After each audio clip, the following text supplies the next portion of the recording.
I wanted to start, I think, by saying just how much at DEFRA we appreciate the work that BRE does in this domain. The last time I was here was on a visit with our new Director of Water and Flood Risk Management. Quite early on, BRE was somewhere that she wanted to visit, having taken over the role. So I think we very much recognise that this is a place where innovation happens, and we really welcome the work that happens here. You might notice a slight difference on my job title from what Stephen read out. We've had a slight restructuring in our team in DEFRA. So I am actually now responsible for our overall strategy in relation to floods, partnerships and still local flood risk management. I think the partnerships element is intended to cover all the work that we do at DEFRA to deliver flood risk management through others, or rather all the work that lots of people in this room do. So that's our work with water companies, with local authorities, with local communities. I don't particularly look after our relationship with the Environment Agency. That's a whole kind of other area. But I hope my intention today is, I think, to set the scene a little bit and give you a bit of an overview of what our current priorities are in DEFRA. And then I'm going to conclude with a short focus on some of the work we've been doing around community resilience, which I hope also will be a good introduction to, in particular, Paul Cobbing's talk later this afternoon. As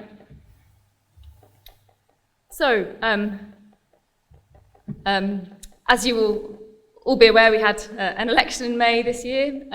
We have not a new Secretary of State, we have the same Secretary of State, but a new team. We have a new Minister for Flooding, Rory Stewart, who brings his own particular perspective to the challenges of flood risk management. We have since July, we've had a new Permanent Secretary. And so as a consequence of all these things, we also have a new and revised purpose for DEFRA, I guess a new sense of mission that reflects more closely, I think, the Secretary of State, at the start of a new Parliament, reflects her current priorities.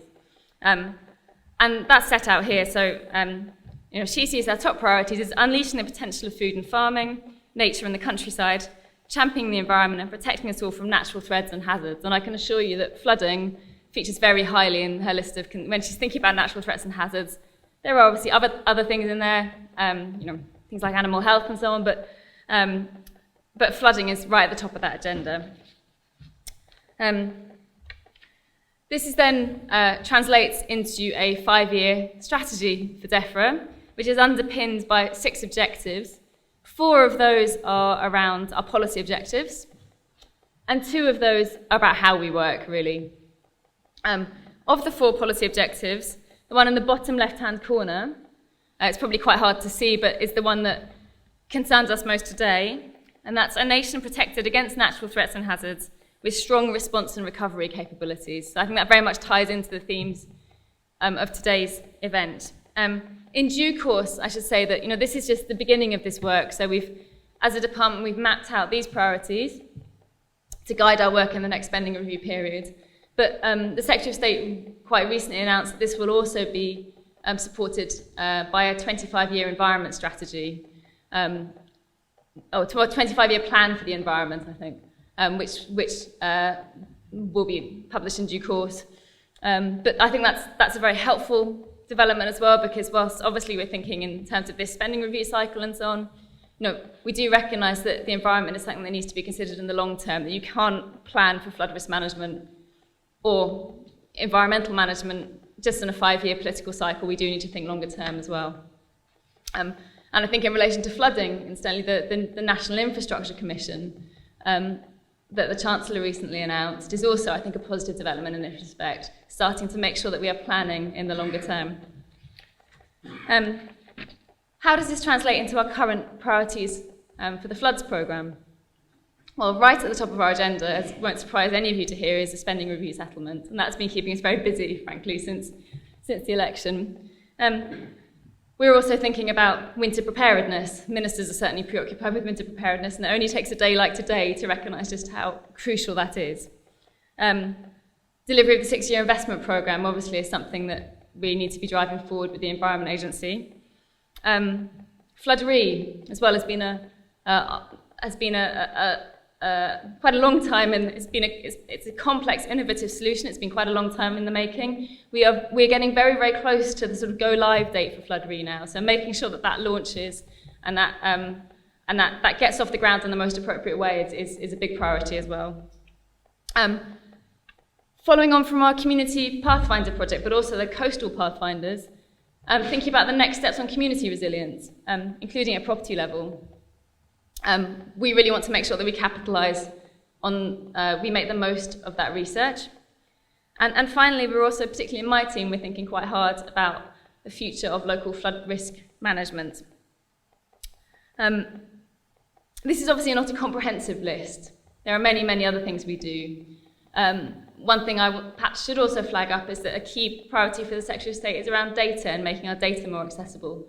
The previous speaker mentioned LiDAR data. Some of you will have noticed that just I think it was last week or the week before, the Environment Agency for the first time made all of its LiDAR data publicly available. I think that's a massive development and has potential to drive all sorts of innovation in this field. And it's very important to us to make sure that we are supporting that agenda as well.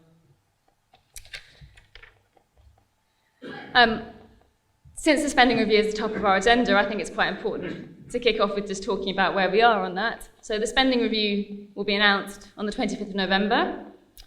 As an unprotected department, DEFRA was asked to model reductions of 25% and 40% by 2019-20, in common with all unprotected departments.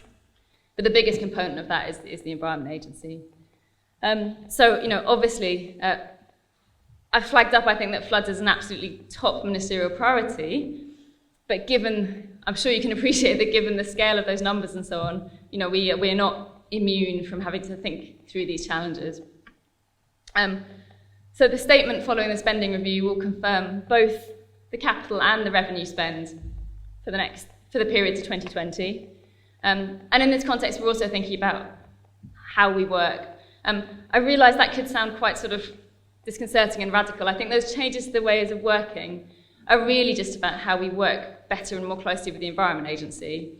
So thinking of ourselves as really one central government service and not duplicating effort in areas. A lot of that is actually quite kind of internal. It's around HR processes and that kind of thing. And we would hope actually they wouldn't make a fundamental change to the way that we work in terms of how we serve our customers.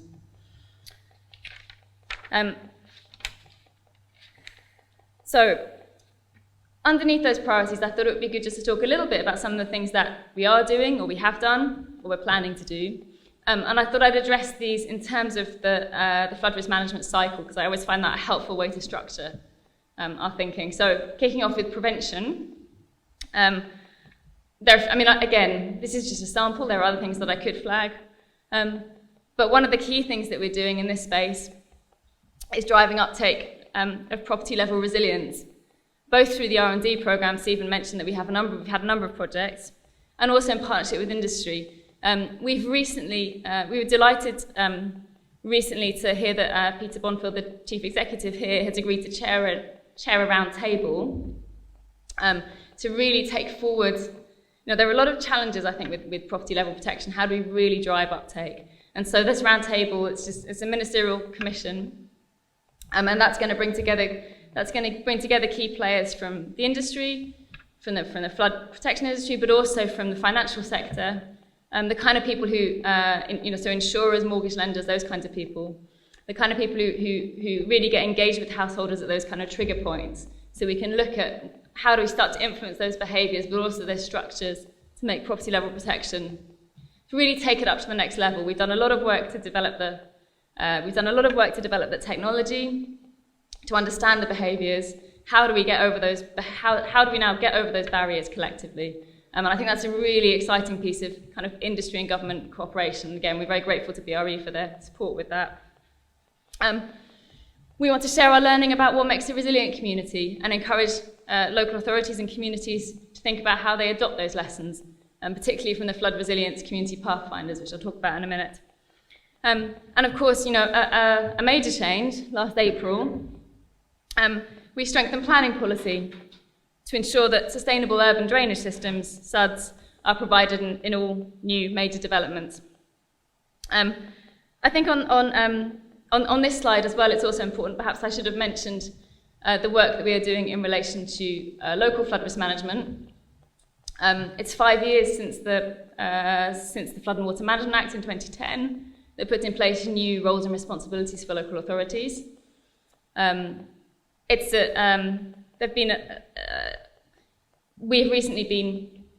We've conducted an independent evaluation of how those roles and responsibilities are going, which we'll be publishing shortly, and certainly and thinking about the implications of that and next steps. This is also an issue that the Adaptation Subcommittee, the Committee on Climate Change, has picked up in their recent report, and we take very seriously the fact that I think we need to think carefully about how we ensure that the kind of good practice that we're seeing in a lot of local authorities is adopted much more widely and shared and widely disseminated.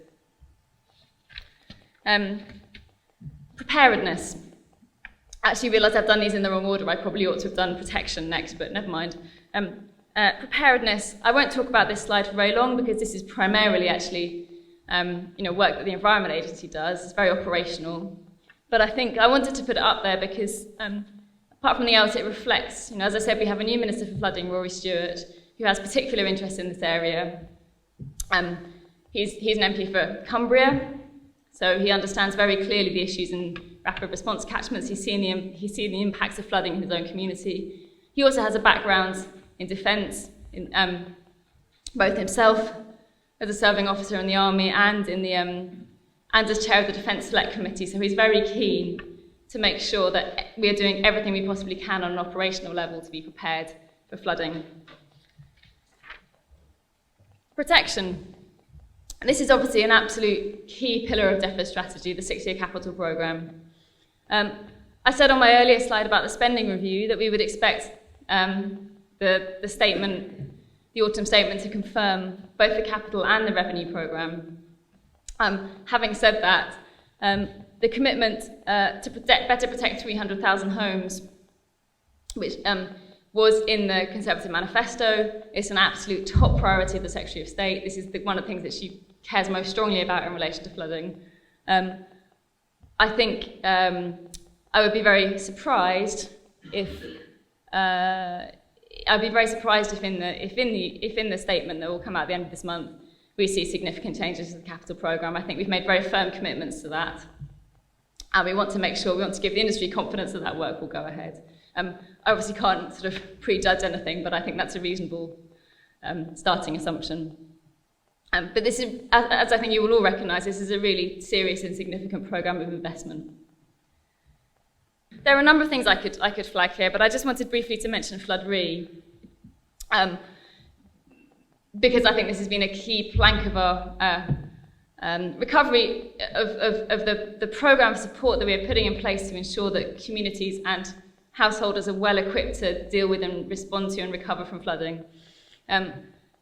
As many of you will know, Flood RE has been a long time in the making. We had actually, since I wrote these slides, we had another key milestone, which was last Monday on the 2nd of November. The regulations were formally approved by the House of Lords. Essentially what that means is that Flood RE has been designated. So the line at the bottom, Flood RE will publish its transition plan 3 months after designation, basically means that you can expect a transition plan from Flood RE in 3 months' time. I realise, sorry, for those of you who may not be so familiar with this, you can get into jargon very quickly talking about Flood RE, I think. Flood RE is a reinsurance scheme, but it's intended to be a transitional measure, which means that it has a lifetime of 25 years to prepare. It will provide essentially subsidised insurance for those at highest risk over a period of 25 years with a view to preparing those households for the risk-reflective market in 25 years. And things like household level resilience, property level protection are going to be absolutely key to delivering that, to ensuring that at the end of that 25-year period, those households are equipped, are resilient for the future. And the transition plan that Flood RE has to publish, I think, it's going to be where Flood RE sets out this is how this is going to work.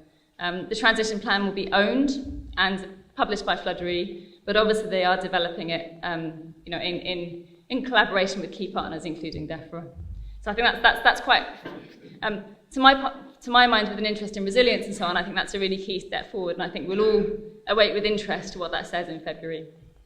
Since, from 2013 to 2015, DEFRA funded 13 projects across 13 different local authorities, working with those local authorities and communities to trial innovative solutions to see what communities could do to become more resilient to flooding.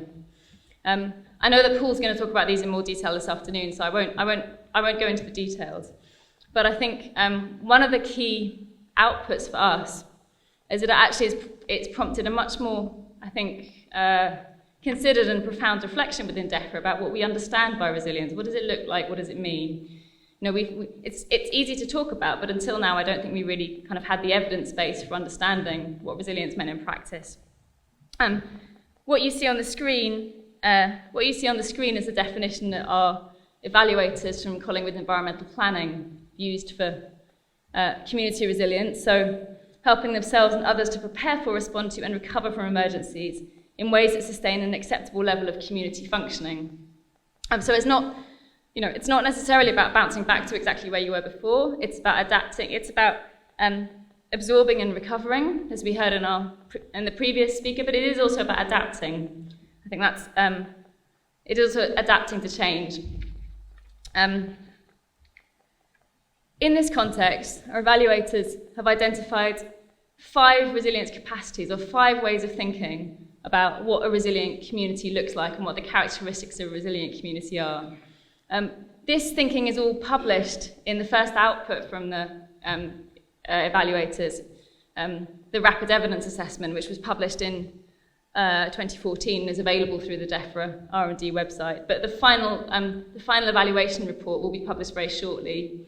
And I anticipate in advance of the National Flood Forum and SIOM are hosting a conference actually on the 2nd of December, looking in much more depth at the findings from this programme, thinking about how we draw on them.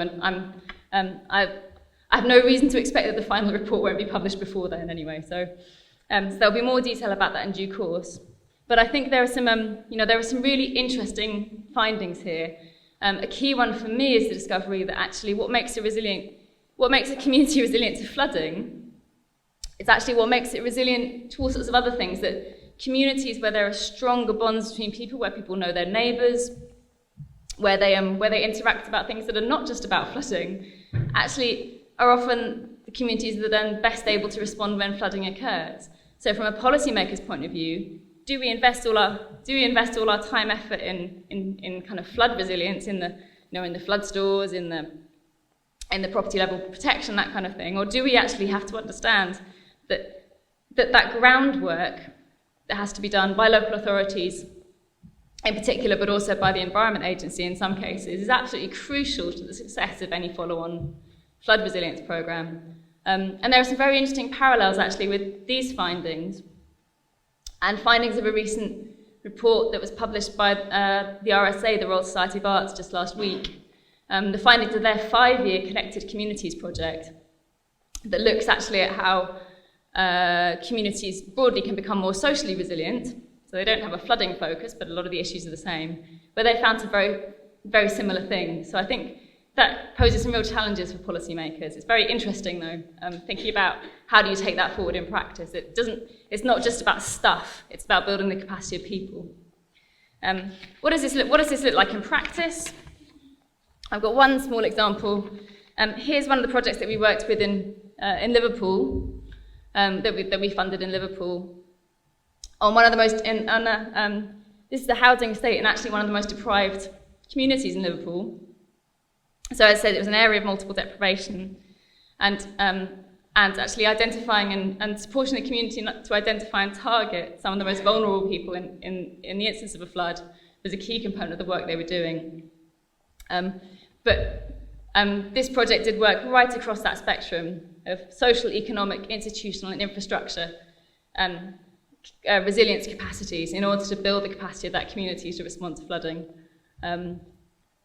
I had the privilege of attending a meeting of their flood action group on this estate in Liverpool, and I have to say, I've rarely heard risk management authorities held to account so effectively as they were by the local residents in this instance. It's very, very impressive what people can do and what they can achieve with the right support and encouragement.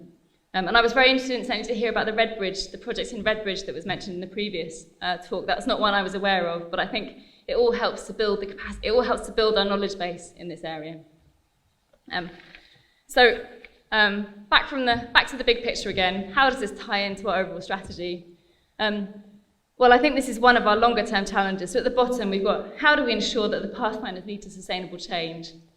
But I'm not sure why it hasn't quite come out right on the screen, unfortunately, but for which I apologise. But I've just put up here some of the things that within DEFRA, I think once we've got over this immediate hurdle of the spending review and so on, these are some of the things that we will need to start thinking about as we move through this Parliament. And there are some big challenges in here.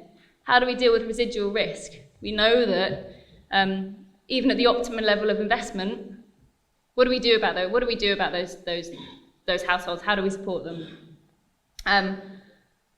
There are all sorts of other things that I could pick up under there. Are we making the best use of our data? Are we addressing flood poverty in the right way? Recent research from the Joseph Rowntree Foundation suggests that we might not have got it quite right in the partnership funding formula, for example. Is the formula the right one? How's it going? Could water companies be doing more? There are so many issues here. What happens after? We've got a 6-year program until 2020, 2021, but what happens next? Big questions. And of course, with always in the back of our mind the fact that it is only a matter of time before the next big flood. We hope to be, and every flood is different as well. 2007 was very different from 2013-14. We do, and we work with our partners to do everything that we can to make sure that we are as prepared as possible. But it is just a question of preparedness. So these are some of the challenges that we are thinking about going forward. Thank you very much.